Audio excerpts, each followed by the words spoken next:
For years, we have theorized what the moon is, how it got to be where it is, and how it affects life here on Earth.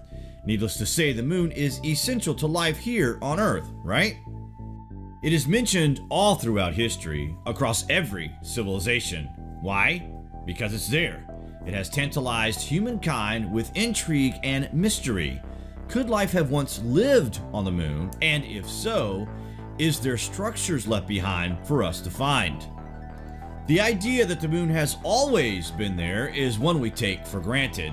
The adamant flat earth theorists, for example, would have us believe the moon is a giant hologram and the sun is a spotlight. So when we came across an article in the Guardian newspaper suggesting that China are actively developing an artificial moon to launch into orbit for the purposes of replacing streetlights, it fueled the imagination with critical thinking that could have almost sent the mind into overload. Wait till you hear this. Ambitious is an understatement, to say the least. But yes, China want to replace streetlights with an artificial moon. It might sound like something dreamt up in a far-fetched Marvel movie, but could it work? And are they for real? It is a great idea, but could there be a hint of sensationalism in this? The idea for this is an old idea, actually. The Scottish mathematician John Napier proposed such a device. In his book Secret Inventions of 1596, he published details of a giant mirror to burn enemy ships by focusing the sun's rays on them. In 1929, the German physicist Hermann Oberth further developed plans for a space station from which a 100-meter wide concave mirror could be used to reflect sunlight onto a concentrated point on the Earth. Later, during World War II, a group of German scientists at the German Army Artillery Proving Grounds at Hellersleben began to expand on Oberth's idea of creating a superweapon that could utilize the sun's energy. So it seems that these technologies are very real within human consciousness. Perhaps the Chinese are utilizing these previous attempts to launch such technologies in the modern era. A southwestern Chinese city plans to launch an illumination satellite in 2020. According to an account in the People's Daily, the artificial moon is designed to complement the moon at night, though it would be 8 times as bright as the moon. The dusk-like glow of the satellite would be able to light an area within a diameter of 65 miles, while the precise illumination range could be controlled within tens of meters, enabling it to replace streetlights. The vision was shared by Wang Chongfeng at a national mass innovation and entrepreneurship event held in Chengdu last week. Wu reportedly said testing had begun on the satellite years ago, and the technology had now evolved enough to allow for a launch in 2020. It is not clear whether the plans has the backing of the city of Chengdu or the Chinese government, though they are the main contractor for the Chinese space program. The People's Daily Report credited the idea to a French artist who imagined hanging a necklace made of mirrors above the Earth, which could reflect sunshine through the streets of Paris all year round. The likelihood of Chengdu's fake moon rising remains to be seen, but there are precedents for this moon age daydream rooted in science, though the technology and ambitions differ. In the 1990s, a team of Russian astronomers and engineers succeeded in launching a satellite into space to deflect sunlight back to Earth, briefly illuminating the nighttime hemisphere. The Namya experiment was to test the feasibility of illuminating points on Earth with light equivalent to that of several full moons. The New York Times said that at the time that several provide an overstatement, but the design was shown to be sound. A more ambitious attempt, Namya 2.5, was made in 1999, prompting preemptive concerns about light pollution, disrupting nocturnal animals, and astronomical observation. The People's Daily was quick to reassure those concerned about the fake moon's impact on nighttime wildlife. It cited Kang Weimin, director of the Institute of Optics, School of Aerospace, Harbin Institute of Technology, who explained that the lights of the satellite is similar to a dusk-like glow, so it should not affect animals' routines. Strange, right? We thought you might enjoy this piece of Chinese science fiction, whatever truth it may hold. You can let us know below what you are thinking, guys, and we will discuss this further.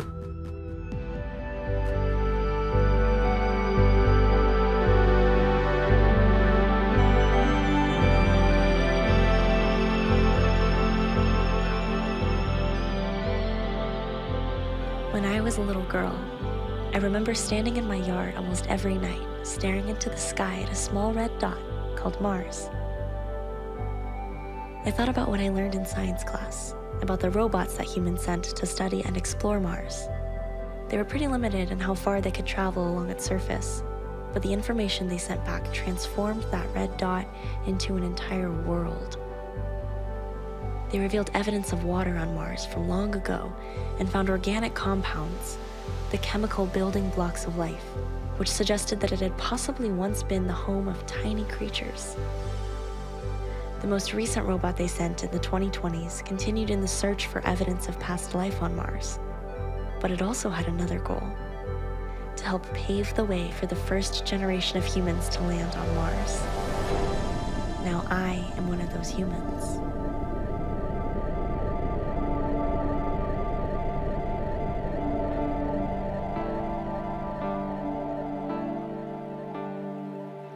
As we approach Mars, the idea of landing on its surface still feels like a distant dream. The orbits of Earth and Mars around the Sun allow for a trek to the planet about every 26 months or so, which means round-trip missions can take anywhere from 1 to 3 years. For this mission, we will arrive back to Earth just after a year and a half from launch. It's surreal to know we will be the first humans to arrive to this world, and that we will lay the foundation for future explorers. A few of us might even return back to Mars. I've never really liked the colonial language that often clutters conversations about space exploration. This is not manifest destiny. This is the universe, stretching its limbs a little further. We are knocking on our neighbor's door. One of the biggest questions is if there will be anyone there to answer. The atmosphere of Mars is 100 times thinner than Earth's. What's left of that atmosphere is 95% carbon dioxide. The average temperature of the planet is a frigid -55 degrees Celsius. If I let my imagination run wild, I can dream of encountering ancient fossils from another epoch that offer us a glimpse into what life was like on Mars when the lakes and rivers were abundant. If life does exist on Mars today, it's likely in the form of microbes that the previous missions have suggested.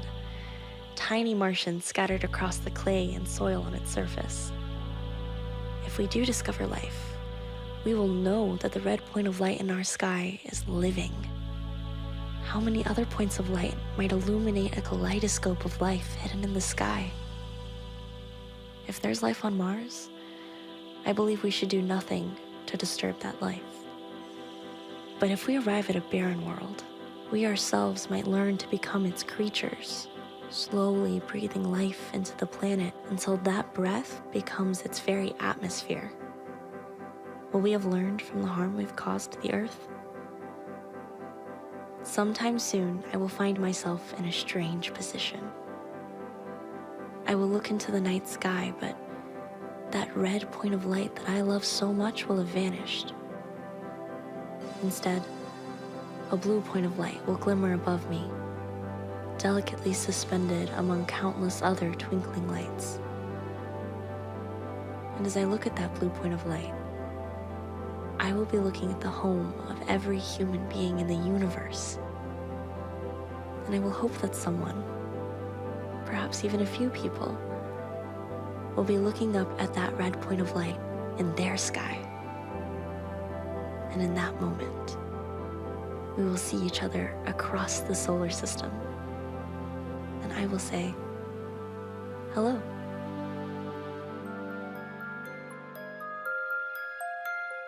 We meet in an hour of change and challenge, in a decade of hope and fear, in an age of both knowledge and ignorance. The greater our knowledge increases, the greater our ignorance unfolds. No man can fully grasp how far and how fast we have come.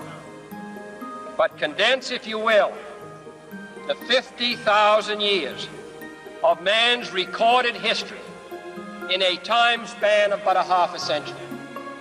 Stated in these terms, we know very little about the first 40 years, except at the end of them, advanced man had learned to use the skins of animals to cover them. Then about 10 years ago, under this standard, man emerged from his caves to construct other kinds of shelter. Only 5 years ago, man learned to write and use a cart with wheels. Christianity began less than 2 years ago. The printing press came this year. And then less than 2 months ago, during this whole 50-year span of human history, the steam engine provided a new source of power. Newton explored the meaning of gravity. Last month, electric lights and telephones and automobiles and airplanes became available. Only last week did we develop penicillin and television and nuclear power. This is a breathtaking pace, and such a pace cannot help but create new ills as it dispels old. So it is not surprising that some would have us stay where we are a little longer, to rest, to wait. If this capsule history of our progress teaches us anything, it is that man in his quest for knowledge and progress is determined and cannot be deterred.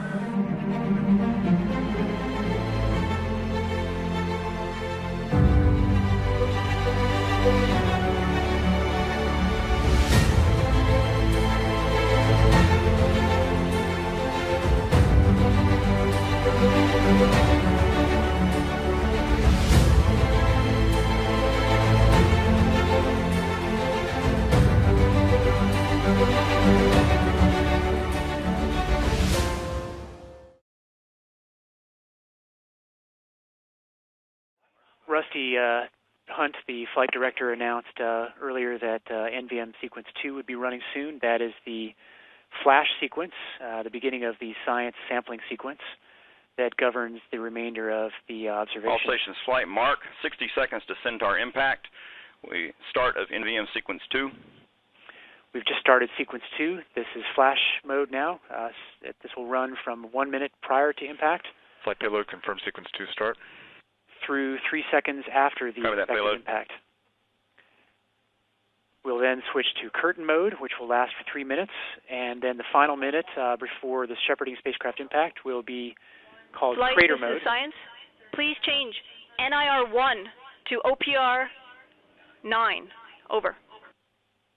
Copy NIR1 to OPR9. Command flight, set it up. Is that November or Mike?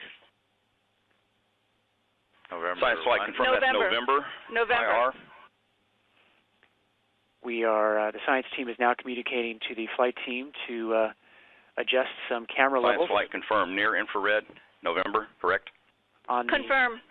Near infrared camera. Send NIR1 to OPR9. Copy. Sending command. All stations flight mark Centaur impact.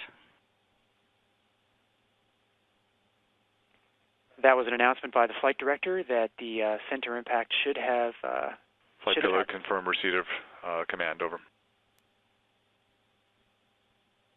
Flight payload curtain start, over. Copy that, payload.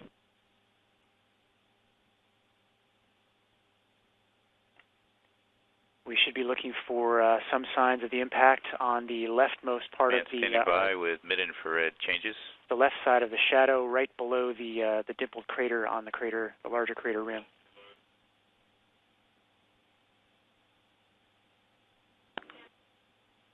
Flight, this is science. Make the rate changes. MIR1, 1 hertz. MIR2, 0.1 hertz. Over. Copy science command flight, MIR1 to 1 hertz. Sending MIR1 at 1 hertz. And the science team is directing the flight team to adjust the sampling rate of some of the instruments to fit within the 1 megahertz. Ready with MIR2 at 0.1. The 1 megahertz signal limit. Go flight. Command flight, send MIR2, 0.1 hertz. MIR2, 0.1 hertz, sending command.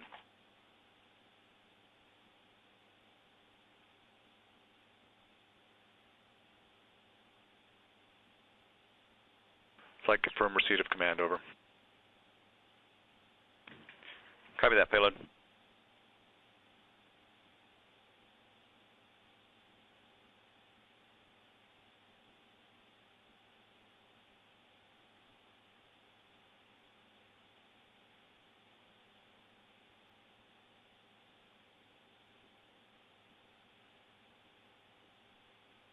All stations flight 1 minute to transition to DV mode.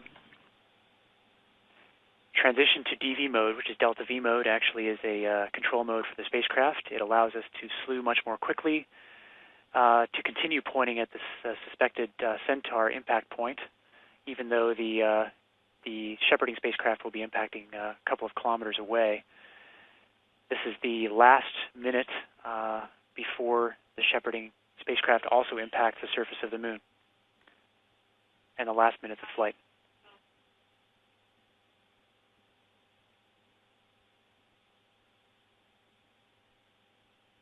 We're watching the remaining few seconds of the L-Cross mission as we approach very rapidly the surface of the Cabeus crater.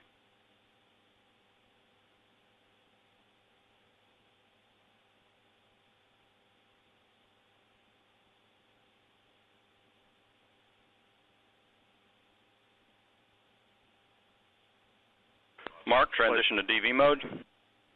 Flight, Payload confirm crater NIR2, mode start, OPR change request. NIR2 to OPR 10. Over. Is that November? Copy. NIR2 to OPR Yes, confirm. 10. November. Ready? Command flight, send November IR2 to OPR 10. Command sent.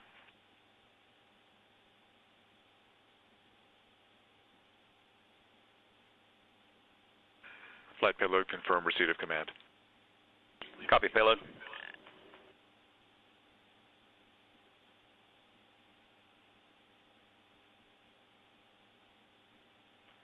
These are Stand by for shepherding spacecraft impact. the very last seconds of the shepherding spacecraft trajectory as it approaches the lunar surface. We are seeing very small craters within the crater. We confirm a thermal signature of the crater in our mid-IR cameras. Over. Copy, science.